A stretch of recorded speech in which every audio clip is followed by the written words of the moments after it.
2014 से पहले वो भी एक वक्त था। पीएम मोदी ने संसद में बताया विकसित भारत का मतलब। प्रधानमंत्री नरेंद्र मोदी मंगलवार को राष्ट्रपति के अभिभाषण पर धन्यवाद प्रस्ताव पर जवाब दे रहे हैं।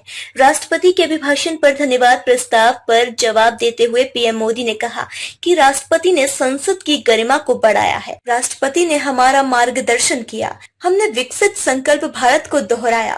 पीएम मोदी ने आगे कहा कि विपक्ष द्वारा लगातार झूठ बोलने के बावजूद वो चुनाव में हार गए। प्रधानमंत्री ने आगे कहा, विश्व के सबसे बड़े चुनाव अभियान में देश की जनता ने हमें तीसरी बार देश की सेवा करने का मौका दिया है। ये अपने आप में लोकतांत्रिक विश्व के लिए बहुत ही महत्वपूर्ण और गौरवपूर्ण घटना है।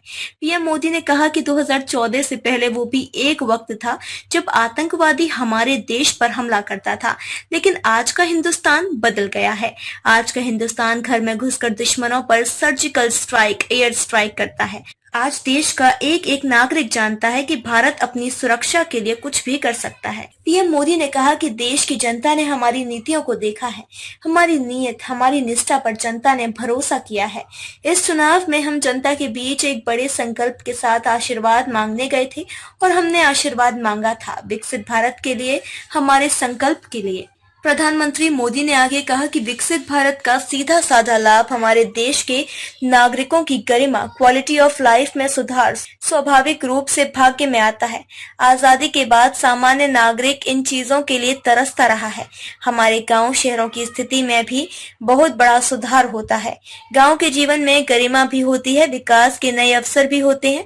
दुनिया की विकास यात्रा में भारत के स्वर भी बराबरी करेंगे। ये हमारा सपना है। विकसित भारत का मतलब होता है कोटि कोटि नागरिकों को अनेक अवसर उपलब्ध होते हैं और वो अपनी क्षमता के अनुसार योगदान दे सकता है। पीएम मोदी ने ये भी कहा कि देशवासियों को विश्वास दिलाता हूं कि विकसित भारत के जिस संकल्प को लेकर हम चले हैं उसकी पूर्ति के लिए हम भरसक प्रयास करेंगे, पूरी निष्ठा और ईमानदारी से करेंगे।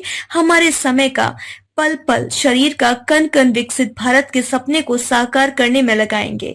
हम उस काम को अवश्य पूरा करेंगे। प्रधानमंत्री ने विपक्ष पर निशाना साधते हुए कहा कि मैं कुछ लोगों की पीड़ा समझ सकता हूं कि लगातार झूठ चलाने के बाद भी उन्हें घोर पराजय का सामना करना पड़ा।